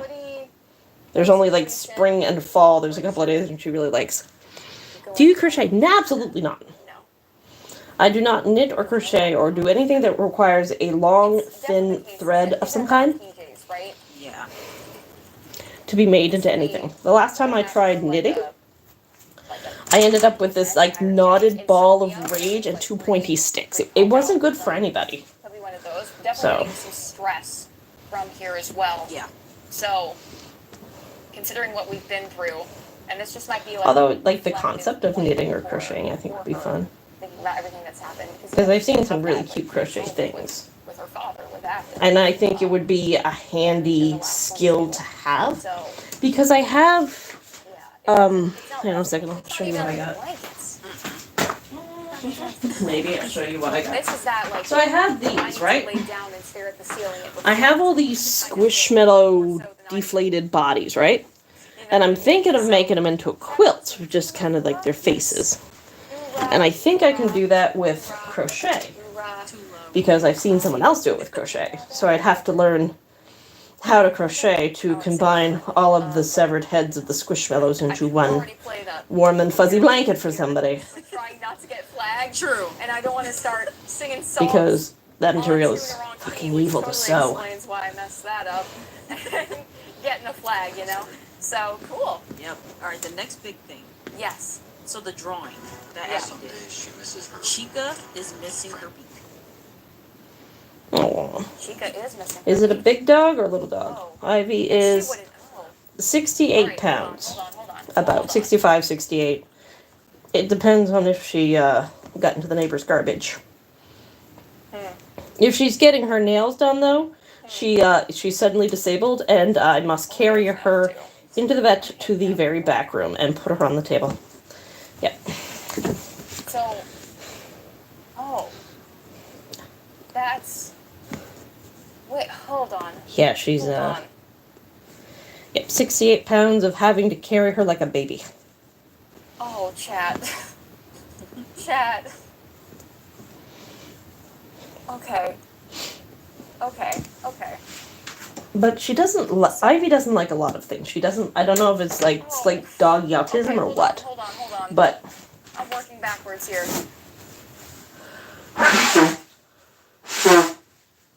or the fact that she was originally a street dog and didn't know how to climb stairs when we got her. So, but it took her Let's come back to this. like 3 or 4 I'm days going to absorb a little more information walk and from then come back.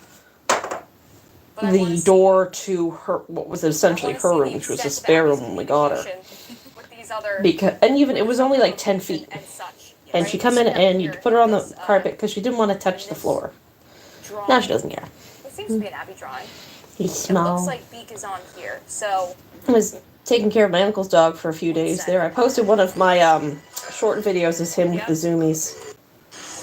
ugh, He has quite vicious zoomies. that is Oh, come on. so goofy. Ooh, Too many threads. Pooey. Come on now. Yeah, this is kind of giving Beetlejuice vibes with the black and white. hey, I don't think it was blue, was it? Anyway, doesn't matter. okay. Endo twos. Alright, So, you have a So job, this but is had also you been saw, given the opportunity to do one of whatever these you at the wanted beginning of for a the career, teaser. what would you have picked? That's of the teaser, not this Like, trailer. what is that thing you wanted to be when you were a kid? Like a veterinarian or a superhero or something? Oh, ugh. I wanted to be a paleontologist. I moved to the Badlands of Alberta and spend my day digging up dinosaur bones. Look at that! Ew! Oh, that's so creepy. And then we saw this with the work That was my dream job. in the previous teaser as well. So we've seen this back. What was left?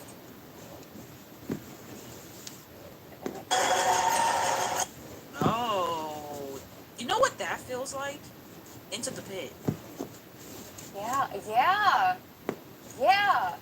The way he's like standing there in the window. Right, looking through. Also, oh my god. Wait, spring. Oh, okay. Whew. Alright, there he is. Oh, time is wobbly, my friends. Alright. Nice. Oh, there's the puppet. Alright, now that's Stitch, I think. And then just Oh trimming. my god, it's like human size. I would pass out. And it's in the house. Do you think Vanessa... Alright. 1 hour and 13 minutes, something like that. A little bit short of my 2 hours, a little bit faster than yesterday. Right? Like... And she's done. So, let's do a size. has like some kind of like connection or knowledge of... Can you see the floor? Harley, Yeah, that can you see the kind floor? of thing. See how long this one is. Oh, something's dying of battery. I can see her being extra haunted Alright, by so this one this sort of is... thing, right? Oh, Yeah. jeez. That's an 8-foot ceiling. It's And his so feeties are on the unsettling. floor. So, one dice. Evil has left the building. Alright, I'm gonna call that a night. Yes, I understand. Because I still gotta work tomorrow. About, like, we saw this teaser. Evil has left the building. There we go. Like, Alright, thanks for stopping by. Thank you for all the communication. And I hope you enjoy the rest of your evening, and I will see you in the next one. Bye, guys.